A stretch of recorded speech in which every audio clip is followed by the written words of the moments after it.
Thank you for being here with us today, John. My pleasure, David. Happy to be here. Great. Well, John's up in Charlottesville, and we are here in Pinehurst, the home of American golf.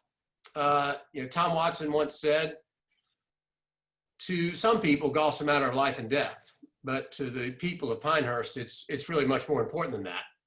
So we'll get to your new book in a minute, but right now, inquiring minds want to know, John, we got to talk about your golf game. Do you play? If you do, what's your handicap? And more importantly, when you going to come to Pinehurst? I'd rather talk about books. I didn't start playing golf until I was I'm 65 now. I was 52 years old when I started playing the game for the first time. And I did so because I was bored and my son wanted to take some lessons, and we were at the beach, so we took lessons. And I learned quickly that it's very difficult, like most things, to take up later in life. It's best if you can learn the game as a kid. It's also, I learned it takes a lot of practice and a lot of lessons, neither of which I want to spend time with. And so if you don't practice, you don't take lessons, you're not going to improve much. So I don't play the game seriously. I play 15 to 20 times a year with some carefully selected friends who do not keep score. So I don't have a handicap, and a good day for me is shooting 90. So that's about where I am. That is a bogey golfer, and that's my kind of golf. So good to know. We'll let Renee know we got a great spa here. So if y'all want to come down, bring her with you. She can go to the spa and you can hit the course. I have a lot of buddies here who play down there and rave about the golf and the spa and the area. And it's, as you know, it's a golfer's haven. Yeah. We got 43 golf courses within 10 miles of our office and 10 miles of the bookstore. So that's amazing. Well, earlier this week, you were at Amelia Island, not far from Jacksonville. I was curious how your life experiences translate to your novels, particularly with your latest book, Camino Winds. Here it is. See it? Which I thought might be a good way to get us going. Well, the idea for the book came about. Actually, Renee and I, my wife Renee, we were driving to Florida, our annual summer road trip to drive down to the beach house on Amelia. And we were listening to NPR, and there was a great story about the theft of some rare books and manuscripts that just happened. And the report went on to talk about how thievery is fairly common with rare books and rare manuscripts because libraries are not known to be that secure. And so it was kind of a fascinating story. And we turned the radio off and drove on. We started talking about how could you fashion a mystery, a novel, a story around the theft of rare books and rare manuscripts. And that was the impetus, the idea, the original idea for the story. And we kicked it around for a whole week at the beach. And the more I Googled online, the more research I did, the more stories I found about stolen books and manuscripts. And so I came up with the idea of having a theft, and there's a very limited market on the black market for people who want to buy stolen rare books and stolen rare manuscripts. It's a fascinating world. And so I had a lot of fun with the story. I set it on Amelia Island, roughly camouflaged as Camino Island. And by the time I finished with Camino Island, I really enjoyed the setting, the small town, the resort area, the bookstore, the characters, and I knew I would go back there for at least a couple of more stories. Camino Winds is number 2. Number 3 will be out, 2 or 3 years down the road when I can think of a story. But so far, I've really enjoyed the Camino series. Great. Well, in Camino Winds, your main character, Bruce Cable, he has a coterie of writer friends. It kind of reminded me of the group of writers that you mentor up in Charlottesville. Did that group inform any of the creation of any of these characters? Well, a little bit. And also, everything you do, listen, when you're a writer, everything you do, everything you run across, every place you go, every person you meet, every new friend you make, every place you travel to is always subject to being used in a novel. And I've certainly found that to be true over the years. But there's a gang of guys around here, writers, a lot of writers in Charlottesville. And a few years back, I started hanging out with several of them. And also, a lot of it goes back to living in Oxford. We moved to Oxford 30 years ago in 1990 and built our dream home there. We got married in Oxford, went to school there, and we always wanted to get back to it. And back then, in 1990, Square Books had become a sort of big bookstore, a national powerhouse, a big stop on all book tours for all writers. And there were a lot of writers in Oxford in 1990. Willie Morris was still the writer in residence. Barry Hannah was teaching at Ole Miss. Larry Brown had just kind of hit the big time. And those guys knew so many other writers. And so there was always a writer on tour passing through. I'll never forget in 1994 when Donna Tartt had her first big book party for The Secret History. And it was a big deal because it was a great book. And so there was a real literary atmosphere in Oxford in the early 1990s. Still is. There are even more writers in Oxford today than there were 30 years ago. But that's where I started hanging around writers and enjoying the conversations about writing, about the gossip about other writers and publishers and agents. And that's just what writers talk about when they get together. Well, in Camino Winds, you talk about Bay Books. In fact, my mind's eye that you were describing Square Books. Was that, or was it just an amalgamation of independent bookstores? No, it's a deliberate knockoff of Square Books. Square Books is my favorite bookstore. It's where I had my first ever bookstore signing in 1989 with The Time to Kill. And even before it came out back in the 1980s, it was only an hour away from my hometown. So I would drive on a slow afternoon. I would drive to Square Books and hang out there and maybe meet a writer, get a book signed, or drink coffee with the other writers. And so I was dreaming of being able to do that while I was writing The Time to Kill. Nobody knew I was writing The Time to Kill. So that's my connection to the store. It goes way back. Richard Howarth, the owner, Richard and Lisa, started the store 35 years ago, maybe longer than that. And they've been friends for a long time. And I love the bookstore. I love the way it's laid out. I love the way it feels and smells. And it's always my favorite. Well, can we talk about the independent bookstores for just a minute? You've got a great affection for them, and you've been a great champion of these businesses over the years. Now you've got two of your books and looking for a third one, features them prominently. Can you talk about the importance of independent bookstores for your career as well as the communities that they serve?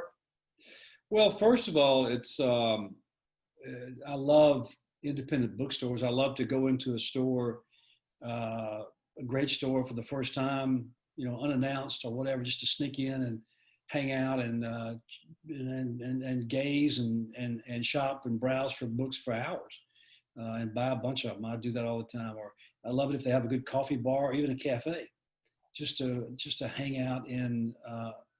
And no two are even remotely the same. That's the great thing about these stores. And so that's when I travel. I don't care where I go. I'm always looking for an independent bookstore to spend some time in, and hopefully it's not unusual. I walk in a bookstore and pick a place, and I'll find the Grisham selection, and I'll take the books to the counter and say, "Look, I'll be happy to autograph these if So that's all. It goes over well. Usually get a free lunch out of the deal. But also back in the early days with The Time to Kill, it was an unknown publisher, an unknown writer, small press, and the first printing was 5,000 copies, and there was no money for publicity. There was no buzz about the book. It was just, it didn't have a chance. And so I was hustling, trying to make something happen. And I called a lot of bookstores in the Mid-South, Memphis area, trying to get in the store, as writers do. That's what you're supposed to do, try to make something happen. And most of the stores, didn't have time for an unknown. And so that was disheartening, but that's the way it goes. So when the firm came out 2 years later, 18 months later, with a lot of buzz behind it, a lot of pressure behind it, a lot of advance talk. Suddenly, and it became a bestseller, immediately, and stayed on the list for almost a year. There were a lot of requests to go to bookstores. With The Time to Kill, there were 5 stores that did open their doors and did hold book signings and were very enthusiastic. The first was Square Books in Oxford, Lemuria Bookstore in Jackson, Reed's in Tupelo, Burke's Bookstore in Memphis, and Mary Gay's Bookshop in Blytheville, Arkansas. These are old friends now. And so when the big books started coming with the firm, Pelican Brief and Client, it was easy to go back to those stores and have these marathon signings and kind of say thanks to those bookstores. They've been supportive ever since. And even today, when I publish a new book, I'll sign a whole bunch of books for those stores. And so we have a very long relationship. Historically in publishing, your independents were the stores that would embrace debut authors, hand sell books, recommend books to their favorite customers. And you get some of that with the chains, but not much. But with the independents, they know their stuff, and they're serviced by people who love books and love writers, and they will help. They can make or break a career. And so, but even back in the early book tours, I did a couple early on. And I went with Pelican Brief, I went to like 35 cities. That was the last time I did that. But I would go to a bookstore, sign books, and then do interviews. The journalist would actually come to this bookstore and would hang out and drink coffee and do a 1-hour interview. So it was the independent bookstores that really helped me get started. Great. Well, when you sat down to write A Time to Kill in the mid-'80s, obviously you didn't know it would even get published, much less get made into a major motion picture. Why'd you decide to write a book in the first place? I don't know. When I started writing A Time to Kill in 1985, I didn't know if I was going to finish it because I sure didn't know what I was doing.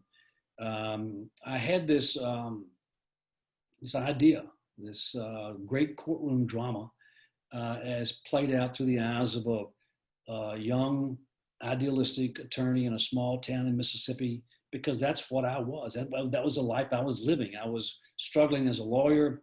I was dreaming of the big courtroom victory. That's what I wanted. I wanted to be a trial lawyer and be in the courtroom. And I was trying a lot of cases at a very young age with some success, no money, but some success.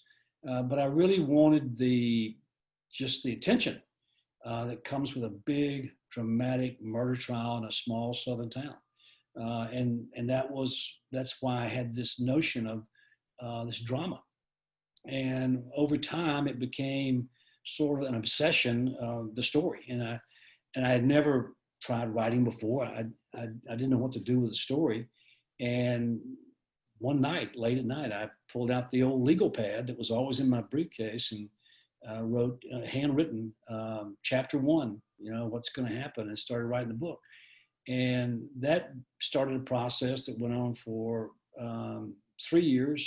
It took 3 years to finish it, all written in longhand, then later typed by my secretary. When I went off to the state capitol in January, I'd give her the book and she started typing. And I was proud just to finish the book. My goal was just to finish this big, thick manuscript of a story. And when I was finished, I was done. I was happy. I was pleased. I was proud. And then, I thought, well, I'll take the next step and try to get it published. And I began submitting to New York, and I went through the submission rejection routine long before the internet. So it was kind of the old-fashioned way, and finally got a lucky break here and there and got A Time to Kill published. But by then, I'd been in the habit of writing almost every day, and A Time to Kill was it was a huge flop when it came out. The book didn't sell. But by then, I had another story that I really thought was more commercial, more accessible, more popular, and that was The Firm. And when The Firm came out in March of '91, everything changed overnight. Well, out I would imagine writing a book is, a certain degree, is sort of an act of faith, at least the way you describe it. What motivates you as a storyteller to get up every day and work at your craft? Well, the motivation is just that's what I do. That's my career. That's what I have done for 30 years. And if I didn't write every morning from 7 to 11, I have nothing else to do to fill that time. Even if I played golf every day, I wouldn't do it till the afternoon. But those hours in the morning are still, it's time I treasure, just being by myself in my little writing room and being able to create and piece together these intricate plots that go into bestsellers and legal thrillers. That's still very, very rewarding. And the Camino series has been far too much fun. These two books were a delight to write. They have found an audience. The kids' book, I've written 7 books in the Theodore Boone series. Theodore Boone is a 13-year-old kid who thinks he's a lawyer because both of his parents are lawyers. He's an only child. And he stays in trouble by giving free legal advice to all of his friends. And there are a lot of adventures with Theo. I had a great idea for a football book 15 years ago, and it turned out to be Bleachers. I wanted to write a great baseball novel, and a few years back, I finally got the story, and I wrote Calico Joe. So, I have the freedom of exploring and writing whatever I want to write, but I have a lot of readers who expect the legal thriller every fall. And again, why do I do it? It's still very enjoyable and fulfilling and emotionally fulfilling for me. One of my favorite books, I've read almost all of them. And one of my favorites is Playing for Pizza. I have to say, I've probably given away at least a dozen, if not more, copies to anytime I have a friend who's going to Italy. I give them their book, and just because just in reading it, I could tell you had so much fun researching it. Yeah, and you go on for pages about the meal you had, and is that your favorite book you've written, or is there another one? It's hard to say what's favorite after 44 books, or what. It's hard to pick a favorite. I have to love every book to finish it. And talk about an accident. People say, where do you get your ideas for books?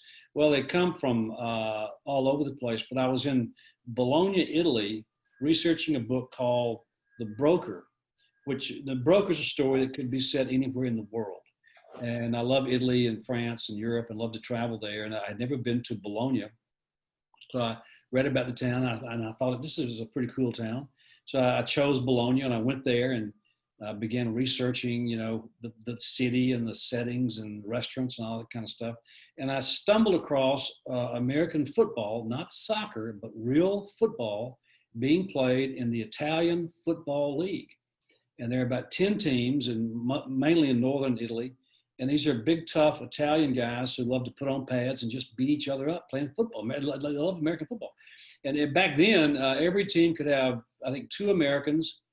And so the quarterback was always an American, and also sort of the assistant coach, and then maybe a linebacker, defense to run the defense. And it was just fascinating. And the Americans get paid a little bit of money, not much.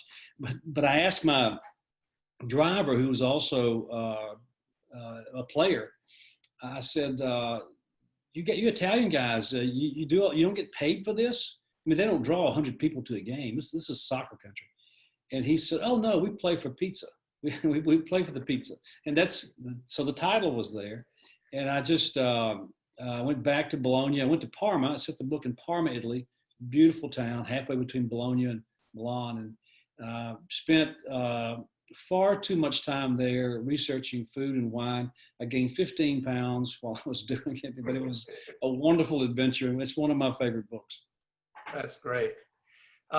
Hey, I was a year or so ago, the bookshop hosted Diane Rehm for an author event when she was promoting her book, When My Time Comes. And that's about your right to die and euthanasia. And I noticed that you wrote the foreword to that very compelling book. I was wondering if you could share with us why you chose to address that topic. Well, I've known Diane for a long time. She was this fantastic, as you know, radio host. She had a huge radio show for years out of DC, and she was always prepared, well-read, smart, and she just had a real flair for radio. And she would not let you do the show unless you were there live in person. Some radio shows you can do it by phone or whatever, but with Diane, you had to be in there in the studio because she wanted to look at you and talk to you.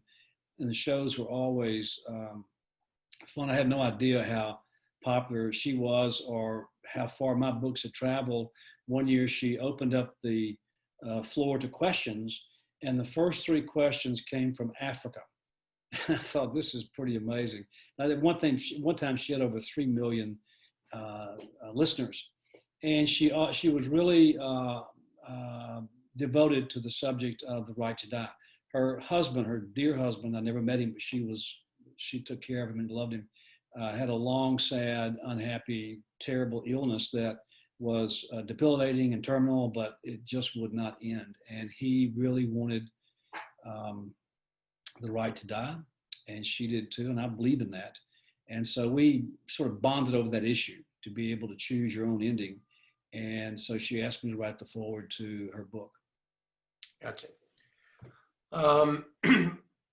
I've always been, whenever I'm talking with my staff here at the Pilot or my daughters, they've heard it more times than they care to. I always say, the key is to plan your work and work your plan. And I have a colleague here who's a best-selling author, Jim Dotson. He likes to say, if you don't know where you're going, any road will get you there. And I've heard you have a similar writing process. I was wondering, could you maybe share with the listeners here on how your writing process works? Yeah, when I started writing Time to Kill, I wasn't sure what I was doing because I had never written before. And I learned quickly that you can get diverted in many different directions if you don't know where you're going. And even though I knew that story would end with a trial and a verdict, getting there was taking far too long. And I just learned the value. I learned several lessons with The Time to Kill. But the first and most important was to plan your work. And so when I start a book now, I think about the outline for a long time. Brilliant ideas are easy to have, all writers have them.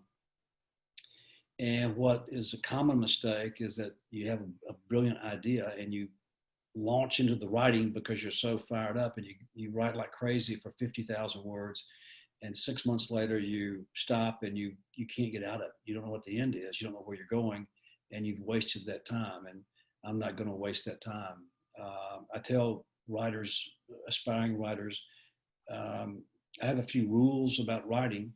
The most important is probably don't write the first scene until you know the last scene. And that takes a lot of work to get there, a lot of planning and outlining to know what the last scene is going to be. And if you always know the ending, it's hard to get lost. Yeah, good advice. You wrote a nonfiction book called An Innocent Man, and that's now been made into a Netflix documentary. I think it's also a podcast. How did you end up with that storyline? Again, one of those moments you don't see coming. It was I'd never thought about nonfiction. I was having far too much fun with the novels. But I saw an obituary one morning in the New York Times, and this guy had just died, obviously, and his was the lead obituary of the day. His name was Ron Williamson, and the more I read of his obituary, the more I realized that he and I had many similarities: same race, age, religious background, socioeconomic background, even same neck of the woods. And the difference was we both dreamed of playing in the major leagues. I barely played in high school, but he was the first round draft pick of the Oakland A's in the 1972 free agent draft. And for him to end up going to death row, and he came within 5 days of being executed in Oklahoma for a murder he did not commit, was a fascinating story. He spent 11 years in prison, finally was exonerated by DNA in 1999, and he lasted 5 years and drank himself to death. And it was just a terrible, terrible story. But it was also a compelling and fantastic story. And I just said, I'm going to write this book just on a whim. And by the end of the day, I talked to both of his sisters. He had no surviving wife or kids. And I convinced them to let me write his story. And that began a 18-month process of, research and travel to Oklahoma. And it was an amazing journey to get to the bottom of it. And the book came out in 2006. How's the Netflix series doing? Netflix will not give you numbers. I had almost nothing to do with it. I was supportive. I thought it was very well done. And I know Netflix was very pleased with it. So I think it was I can't say it was a hit because I don't know, but it was very well received. Gotcha. You mentioned your children's book series a minute ago. I was curious, how do you approach a children's book versus your regular books? Or you do it the same way, or you got to think about it a little differently? Well, yeah, they're different. You obviously you can't use as many subplots, and you simplify the book a bit. They're about half the length of a legal thriller, but you still have to have an outline. You got to know what the end's going to be, and you got to figure that out before you start. They can be challenging because it's difficult, often difficult to try to think like a 13-year-old kid, and I'm helped in that by the fact that when I was 13, the age of 13 was a very good age for me. I had great fun when I was 13 years old. I was an 8th grader in a fine school in Mississippi, public school, lots of friends, great community. I loved sports, loved the Boy Scouts. I was very active in Boy Scouts. We camped all the time, and it just had a lot of fun. Anyways, special year. And also it's the last year that you're really a kid because you're about to go off to high school in the 9th grade and everything changes. 9th grade boys are the lowest guys on the pole in high school, and all the 9th grade girls want to chase the older boys. So anyway, that's a bad year for kids. But it was just a special time for me as a 13-year-old boy, being the top of the heap, and I had great teachers, and so I'm going to keep Theo 13 forever. The problem I'm having with Theo after 7 books is thinking about how to sustain the series. I mean, how long can it go? How many big adventures can a 13-year-old kid have in a small town? So I'm thinking about those problems these days a lot. Hey, well, some of our attendees, they got to suggest some questions for us. I think to open it up to questions might be a little tricky with the format. But one of the questions we got, they were curious about if you plan to include some of the complexity of the moment that we're facing as a country into any of your upcoming books. Well, no plans, but I've also learned you can't plan everything. You never know. As a writer, you never know where a story is going to come from. And like every American, I guess everybody in the world, we're watching the pandemic to see what's going to happen. And, a lot of unknowns, a lot of questions, a lot of fear, a lot of uncertainty. But down my alley, I've already saved some stories about lawsuits, litigation that will come from this. Already lawsuits are being filed. One lawsuit was filed against a big corporation that owned a cruise ship where a bunch of folks got sick. One lawsuit was filed against a big corporation that owned a string of nursing homes, and the employees there could not get proper protective equipment. They begged for it, couldn't get it, and some of the employees died, and so they filed suit. There's going to be a lot of legal issues to come out of this, and so I can't say that I'm not going to do it. I sort of almost dread the next 12 months in publishing because we're going to be flooded with books about pandemics and contagions and viruses, and that's coming. But that's not all bad. Maybe some of the books will be good. But, anywhere down the road, you asked me Monday about Camino winds and the hurricane. Or someone asked that question. There's some pretty descriptive passages about post-hurricane survival and what the people go through. And I learned that firsthand with Katrina in 2004 when it hit. And along the Gulf Coast in Mississippi, we had friends who lost everything and there was a lot of suffering, and we went down there real soon after the storm to try to help, and got a real clear view of what it's like living in a FEMA trailer in your front yard, or even in a pup tent in the front of your what used to be your nice home, and trying to survive, on food donated by somebody else. So we got a good dose of that. I never thought I would use that knowledge in a novel, but here we are 15 years later, and I win a hurricane and Camino wins. So I'm sure at some point in the future, if I keep writing, we may have a pandemic subplot. Gotcha. Well, I have to say, living here in the Sandhills, we know a thing or two about hurricanes, and your description of it in Camino Winds was spot on. Thank you. Having seen a few of those eyes travel over our head. Hey, earlier you mentioned your forays into Oxford, and I guess you live in Charlottesville and you got a home in Chapel Hill. Is it you're just a big fan of college towns? Love college towns. I love college towns. I mean, we've lived in a college town for the past 30 years, for all the reasons that that make them great. The universities are there when they bring in people from around the world, so you have a very diverse community. You have great arts, athletics. I love them, and most of them are smaller towns.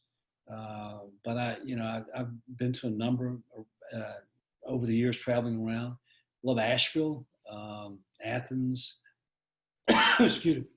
There are a lot of wonderful college towns. I'm not moving enough. Well, you mentioned your work with Katrina. My wife Adair and I were fortunate enough to come visit you and Renee and talk about No Child Hungry. Maybe I think our viewers might want to hear your thoughts on how you got involved with that group with your daughter Shay, and what the importance of that charity to y'all. My daughter Shay, about 10 years ago, she went to UNC, and she had her first assignment as a school teacher at a charter school or magnet school. I'm not sure the difference. In Raleigh, real close to the campus at NC State, and she had 20-something fifth graders, her first class, and Renee and I helped her set up her classroom. We bought Hardy Boys books, Nancy Drew books. She really pushed literacy. And so it was a lot of fun watching her get established as her first year of teaching school. And we were there a lot. And after a few days, she called home one night, because she calls home every night, every morning, every afternoon, every night. She and her mom were very close, but she called home and she was emotionally distraught, because she had realized that some of her kids were coming to school hungry with no breakfast. And there was a plan to, if the bus was late or whatever, they would go to the cafeteria to sit and wait to get food. And there was a real stigma attached to that. And some of the kids would not do that. And really, for the first time in my life, I mean, I was never hungry as a child. But for the first time, I thought about, how can people be hungry in this country? And typically my wife reacted, and we went down there and we started, putting together plans for snacks, and we bought all kinds of food. But we got involved in the issue of childhood hunger, and you realize that there's so many kids in this country who live in, as they say, food insecure homes. And then my wife got involved with Dorothy McAuliffe, was the First Lady of Virginia, Terry's wife, and she was very much involved with childhood hunger. And Renee joined that board, and I was happy to tag along with her. And now we are trying to raise a lot of money and awareness for childhood hunger through the program No Kid Hungry. There are dozens of wonderful groups fighting childhood hunger, and the confusing, complexing part of that problem is that it is a problem that we can fix. It can be fixed. It's solvable, because there's enough food every year in this country to feed everybody, and there's enough money appropriated through all these federal programs every year to feed kids, even on weekends and in summer when they're not in school.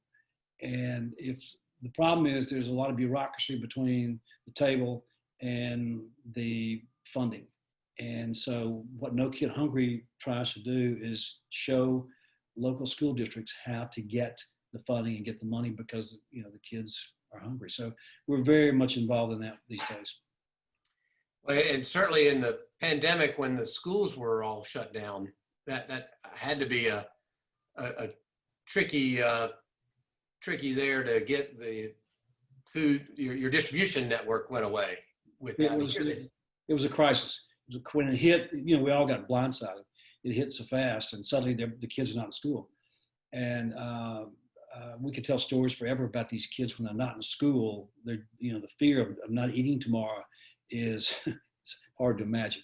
And so No Kid Hungry kicked into high gear, and right, we're still in high gear, and it's become, you know, like our finest hour because we have so many volunteers. And what we have seen, this is typical of the American people, okay? This has happened twice in nonprofits where I work. We work. One is No Kid Hungry, the other is the Innocence Project in New York. Since the deaths of George Floyd and Rayshard Brooks, you know, the protest, money has poured into the Innocence Project unsolicited from just, you know, new donors making small amounts. Same with No Kid Hungry. Once we realized that these kids are not in school, and this was made aware in every newspaper in America, a lot of people, tens of thousands of people started writing checks for groups to help fight childhood hunger. And again, that's the great thing about America. And we need more money, need more help, more awareness, but we are rising to the occasion. Right. Well, John, I think that brings us to the end of our show. I want to say thank you for being a part of this and supporting the Country Bookshop. And thank you for reading a newspaper. God knows we need more of you doing that. Look, events like this don't happen by accident. There's a lot of folks at the bookshop who did a lot of work, a lot of folks at our digital ad agency who managed the ticketing portal. So thank you to the folks, for Frank Daniels at First Flight, and thanks to Kimberly at the bookshop and your team. And John, most importantly, thank you and your publisher for giving us the time. My pleasure. I look forward to it. I enjoyed it. Look forward to coming to see the bookstore live and in person. That'd be great. And look forward to getting you on the golf course down here. All right. All right. Have a great day. Thanks. See you.